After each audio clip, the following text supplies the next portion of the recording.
Hi friends, இன்னைக்குள்ள வீடியோவில் பார்க்க போகிறது என்ன அப்படின்னா, வெறுத்து மதிக்காமல் இருக்கிற உறவுகள் தேடி வந்து உங்களை மதிக்கணும்னா இந்த ஒரு செயல் மட்டும் போதுங்க. கண்டிப்பாக உங்களை வெறுத்து மதிக்காமல் இருக்கிற உறவுகளும் உங்களை தேடி வந்து உங்களுக்கு மதிப்பு தருவாங்க. இது உங்கள் வாழ்க்கைக்கு பயனுள்ளதாக இருக்கும் அப்படின்னு சொல்லி நினைக்கிறேன். அதனால் லாஸ்ட் வர ஸ்கிப் பண்ணாமல் பாருங்கள். இப்போ நம்ம வீடியோக்குள்ளே போகலாமா? வாழ்க்கையில் வெறுத்து மதிக்காமல் இருக்கிற உறவுகள் எதனால் அப்படின்னு சொல்லி பார்த்தீங்கன்னா நிறைய ரீசன் இருக்குங்க. இப்படி வெறுத்து மதிக்காமல் இருக்கிற உறவுகள் வந்து ஒரு காலகட்டத்தில் உண்மையாகவே உங்களை நேசித்த உறவுகளாக கூட இருக்கலாம். இப்படி உண்மையாக நேசித்த உறவுகள் வெறுத்து மதிக்காமல் இருக்கும்போது மனசு கொஞ்சம் வலிக்க தான் செய்யும். ஏன்னா மனிதன் வந்து எல்லா மனிதனும் எதிர்பார்க்கிறது என்ன அப்படின்னா, நேசித்த நபர் நம்மளை மதிக்கணும் அப்படின்னு சொல்லி தான் எதிர்பார்ப்பாங்க. அப்படி நேசித்த நபரே மதிப்பு தரல அப்படின்னா அவங்க மனசு கொஞ்சம் வலிக்க தானே செய்யும். இப்போ மதிக்காம இருக்க காரணம் எதனால அவங்க மதிக்காம இருக்கிறாங்க அப்படின்னு சொல்லி முதல்ல நீங்க பார்த்தீங்கன்னா, ஏதாவது ஒரு காரணம் இல்லாம மதிக்காம போகல அப்படின்னு சொல்லுவேன். அதாவது இன்னைக்கு பாருங்க, நிறைய மனிதர்கள் செய்யற ஒரு பெரிய வேலை அப்படி என்னன்னா, ஒரு அன்பு எப்பவுமே கிடைச்சிட்டே இருக்குன்னு சொல்லி நினைங்களேன். அந்த அன்புக்கு மதிப்பு இல்லாமே போயிடுது. எப்போ பார்த்தாலும் இவங்க எங்கனாலும் கூப்பிட்டா வருவாங்க, எப்பனாலும் அவங்க வந்து நம்மளுக்கு அவைலபிளாக இருப்பாங்க, எனி டைம் வந்து அவங்க நம்மக்கிட்ட பேசுவாங்க அப்படின்னா கண்டிப்பாக அவங்க வந்து என்ன பண்ணுறாங்க அப்படின்னா மதிக்காமல் விலகி போகிறாங்க.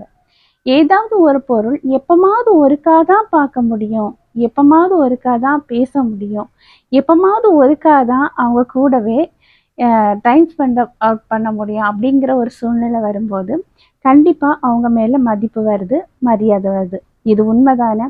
அப்போது ஷார்ட்டாக சொல்ல போனால் எப்போவுமே அவைலபிளாக இருக்கும்போது கண்டிப்பாக அந்த உறவுகள் மதிக்கிறது இல்லை.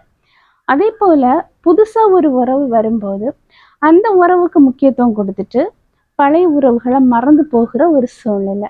ஒன்று புரிஞ்சுக்குங்க, புதுசாக எங்கேயோ இருந்து ஒன்று வருது அப்படிங்கிறதுக்காக பழைய உறவுகளை நீங்கள் வெறுத்து மதிச்சுட்டு போனீங்க, மதிக்காமல் இருந்தீங்கன்னா லாஸ்ட்டில் புதுசாக வந்த உறவுகளும் நம்மளை மதிக்கிறது கிடையாது. பழைய உறவுகள் பழையது மாதிரி அன்பாக இருப்பாங்க அப்படின்னு சொல்லி போய் அங்கே தேடி பார்த்தீங்கன்னா அந்த அன்பு தொலைஞ்சு போனதாகவே இருக்கும். மொத்தத்தில் எதையுமே நேசிங்கங்க, அலட்சியப்படுத்தாதீங்க. இப்படி நீங்கள் அலட்சியப்படுத்தும் போது என்ன ஆகுதுன்னா வெறுப்பு வருது. கொஞ்ச நாள் பார்க்குறாங்க, ஐயோ நம்மளை அலட்சியப்படுத்துகிறாங்களே அப்படின்னு சொல்லிட்டு. ஆனால் நீங்கள் கண்டினியூவாக இதே வந்து ரிப்பீட் நீங்கள் செய்யும்போது கண்டிப்பாக உங்கள் மேலே வெறுப்பு வருது. இன்னொன்று என்ன அப்படின்னா, உங்கள் தகுதி தராதரம் குறையும் போதும் வெறுக்கிறாங்க. என்னடா இவங்க வந்து முந்திய மாதிரி இல்லையே அப்படின்னு சொல்லி உங்கள் பணத்துக்கு முக்கியத்துவம் கொடுக்குற நபர் உங்கள் குணத்துக்கு முக்கியத்துவம் கொடுக்க மறந்துடுறாங்க. இதுவும் ஒரு காரணமாக இருக்குது. அதே போல தான் இது வந்து வெறுக்கிறதுக்கான காரணம், வெறுத்து மதிப்பு தராமல் இருக்கிறதுக்கான ஒரு காரணம். இது புரிஞ்சிருக்கும் அப்படின்னு சொல்லி நினைக்கிறேன். சரி, இப்படி வெறுத்து மதிக்காமல் இருக்கிறாங்க, இவங்கள மதிப்பு தர வைக்கணும்.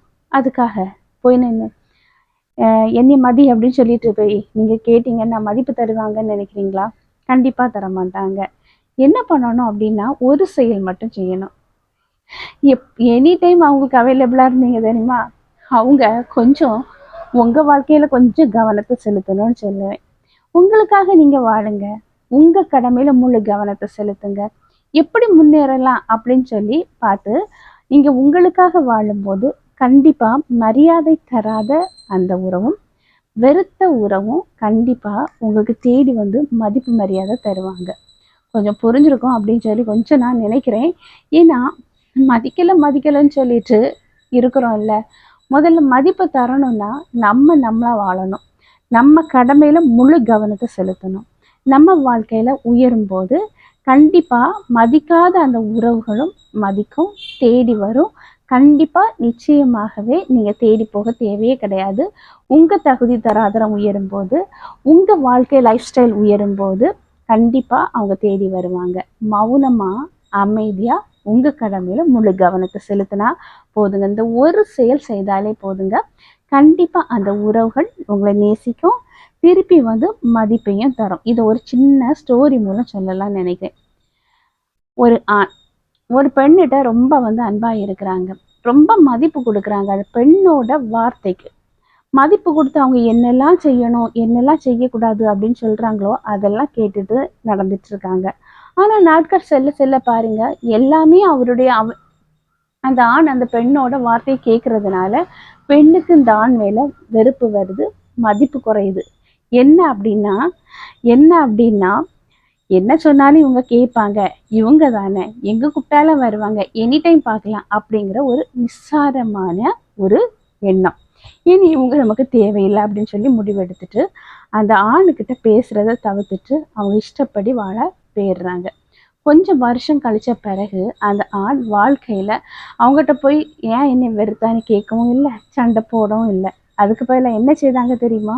அவங்க வாழ்க்கையில முழு கவனத்தை செலுத்துறாங்க. முழு கவனத்தை செலுத்தி வாழ்க்கையில முன்னேறுறாங்க. முன்னேறி பல வருஷத்துக்கு பிறகு 2 பேரும் ஒரே மாதிரி மீட் பண்ணக்கூடிய ஒரு சூழ்நிலை வருது.